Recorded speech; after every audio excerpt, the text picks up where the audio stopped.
Whenever I speak to people who are thinking about moving to Paraguay or any other South or Central American country, I usually spend more time either dispelling or at least reducing the amount of concern that people may have about a lot of risks and safety issues that people will sometimes raise.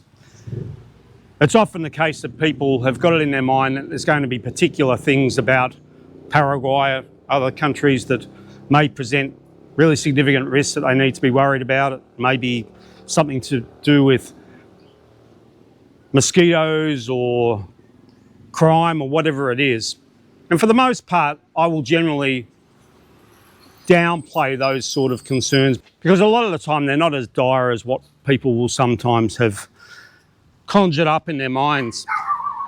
So if someone was to come to me and say, look, I'm moving to Paraguay in a few months and my clairvoyant has told me that I'm going to be involved in a serious accident that may cause me to be hospitalised, but they weren't able to tell me what the incident would be, I would say that the most likely incident that you may be involved in that may cause a significant injury would be either a trip, a slip, or a fall. Definitely some of the most drastic injuries that have happened to people I know have been by way of motorbike accident. But not everybody rides a motorbike. But everybody that comes here either walks, or if you're a baby, you're relying on someone walking for you. And apart from people who may be disabled, and there aren't a lot of disabled people coming that I have seen, we all have that commonality. We all walk around. So we all share that potential risk. Now, if you're anything like me, as soon as someone started talking about something like this, I'd say, well, that's not my problem because I'm always careful and I'm strong on my feet and I'm fit and it's not going to happen to me. Well, I can say that both myself and my wife have both had to have hospital treatment for slips, and I've also had one for a trip. This isn't a hypothetical thing for me, and even though I might not look like much of a specimen, I can run 5 miles no problem and do as many push-ups as I am old. So in terms of physical capacity, I'm probably as fit as most people my age. So it's not a matter of I'm stumbling around because I'm just about ready to be put down. So if I can slip at my age and my wife can, I think just about anyone can. And what I would say is that you really need to listen to what I've got to say in this video because it will really highlight that it doesn't matter who you are, it doesn't matter what age or fitness capacity you are, how solid you are on your feet. There's certain things about places like Paraguay that you really need to be mindful of because if you don't, it's something that really could literally trip you up. But before I talk about the issues relating to Paraguay, we should just for a moment think about the realities of where we come from because it really is relevant to the risks that you face when you come to a place that you're not familiar with. And just to explain, if you're in any first world country, you would be used to walking environments that are well designed, well thought out and standardized. We tend to take it for granted when we live in a first world country like the ones that I came from, that there is an astonishing amount of thought put into our walking surfaces, whether it's in public or in our homes. There is a standard or a rule in regards to just about wherever you frequent. When you come to a country that doesn't have those, I guess, standards built into them, it's very easy to kid yourself, either intentionally or unconsciously, that it's all just another day at the office, but it definitely is not. And I think the best way to illustrate that is just to talk a bit about the experiences that I've had and my wife. Well, in her case, she basically slipped over because she was walking along an uneven surface that wasn't paved, and she was taking care, but the thing was that her shoes had filled up with sand, and so the tread had been compromised and over she went. Caused a minor fracture that she needed to go to hospital for and get set, and it took several weeks to sort itself out. In my case, I slipped at home. We have a couple of steps that are tiled, but the issue being the tiles on that particular area of our house are meant to be on the wall, not on the floor. And you simply wouldn't see something like that in any of the places that I've come from. Everything was fine when there was no water, but this is in an area in the car park area of the house, and it had been raining heavily that day. So there was some water just sitting on the surface of the tiles. I came down, I think I had some things that I was carrying, and just came down on one of the steps, literally just hydroplaned. My foot went up and I came down on my shoulder, luckily not on my head. I sustained injuries from that in my shoulder, which I believe transferred down through my back. And for the last couple of months, I've been having intermittent back spasms. Everything will sort itself out. I think I might have done some sort of tear to my cartilage or something, because something sort of feels not quite right. But the bottom line is I'll recover from it, and I'm able to go on long runs or walks right now. So no long-term damage done, thankfully. And in the other case, I actually made a video about this. You may recall I was walking up some steps in my kitchen, and again I was carrying something, and I just happened to catch the top of one of the steps and fell forward, just put my hand out, but put my hand in an odd sort of way and hit the wall and dislocated my finger. What's interesting is when you look at all those instances, it's sort of circumstances plus one. That's the way I would describe it.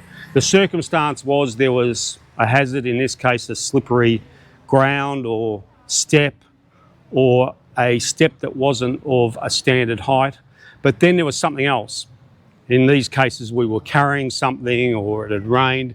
So it's really important, I think, for all of us to just be mindful of the fact that when we're talking about things so trite as trips, slips or falls, it sounds a little bit like a health and safety meeting that we sort of go to sleep until it's over and get on with our work. And just one other thing in regards to the steps in my kitchen is that I just measured them before I came out, and there's a variation in those steps of 10 centimetres from the bottom one to the top one.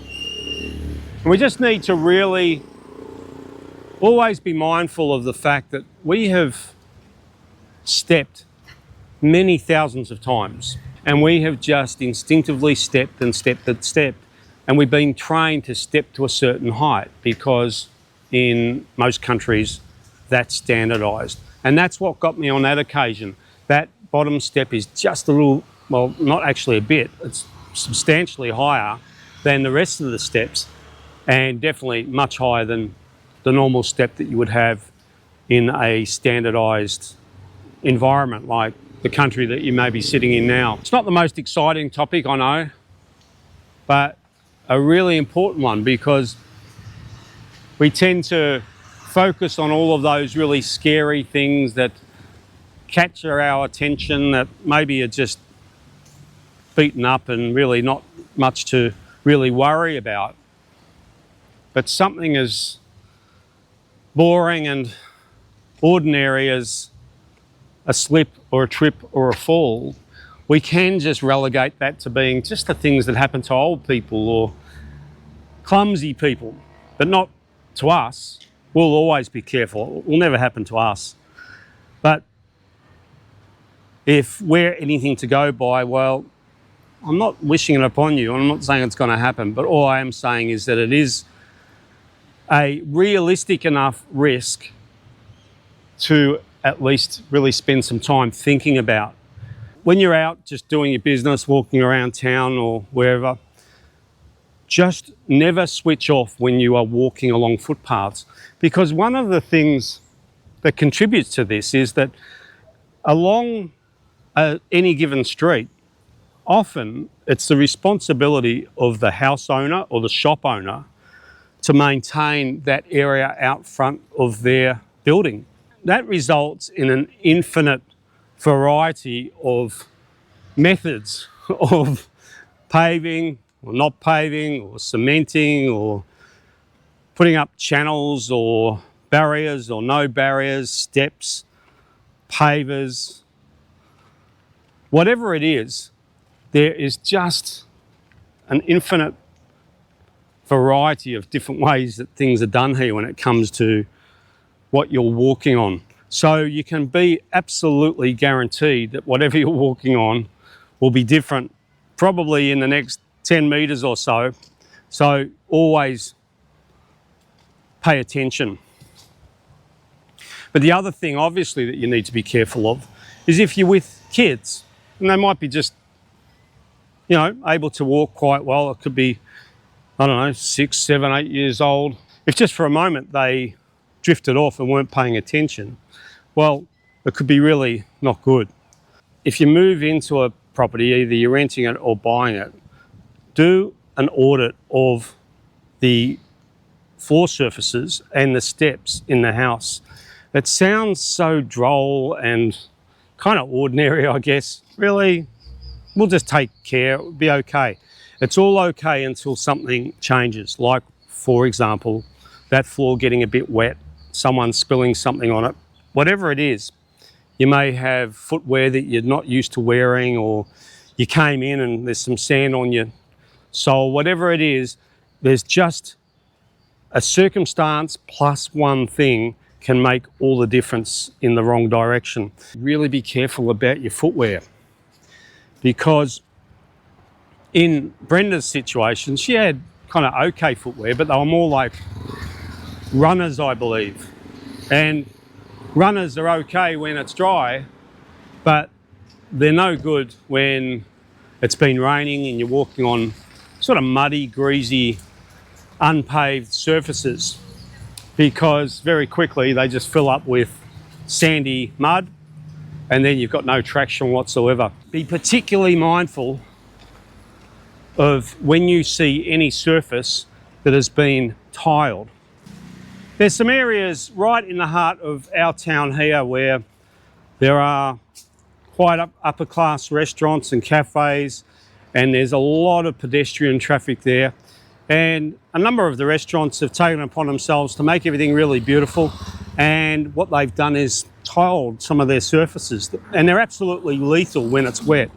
When it's wet, there's certain restaurants here and different places that I won't even walk past now, because they are on a certain gradient with tiles that are just so slippery that it's just a matter of time.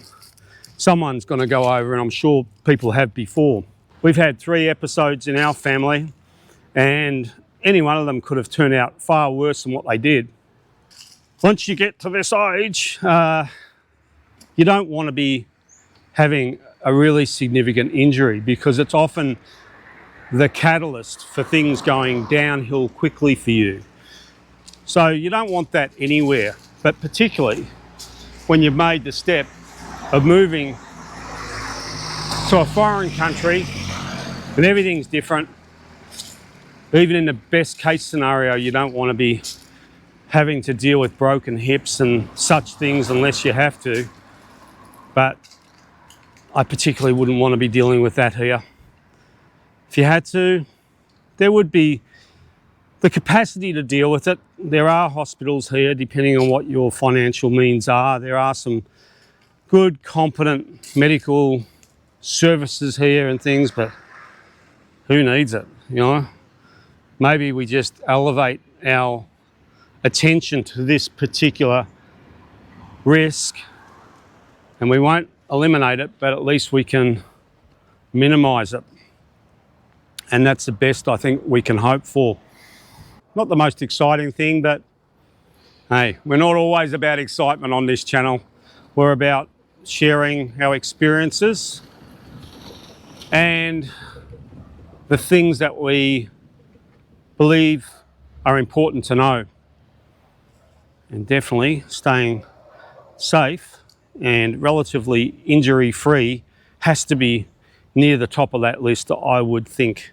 But I don't want to paint the picture that behind every corner there's going to be a hole or a slip or a trip that's just waiting for you. It's just something that we need to be mindful of, just take care of and just manage it. Wherever we are, there's always risks or hazards associated with the particular society or place we come from. This is just one of the things that we have to deal with in a place that gives us the sort of freedoms that we're afforded here. I mean, it's not like we're having to live through some crazy medical experiment that's causing people to have all sorts of weird conditions or come down with cancers that are wiping a lot of people out. It's nothing that drastic. Not that anything like that would happen, of course. I'm just talking hypothetically, but, you know, these things like slips, trips and falls and other such things are just part of the territory that comes with living in an otherwise cool and relatively free country. So all in all, we're happy to carry that burden and just soldier on. But I hope that's helpful to someone out there, and just stay safe. And until next time, take care. Ciao. Smoking room.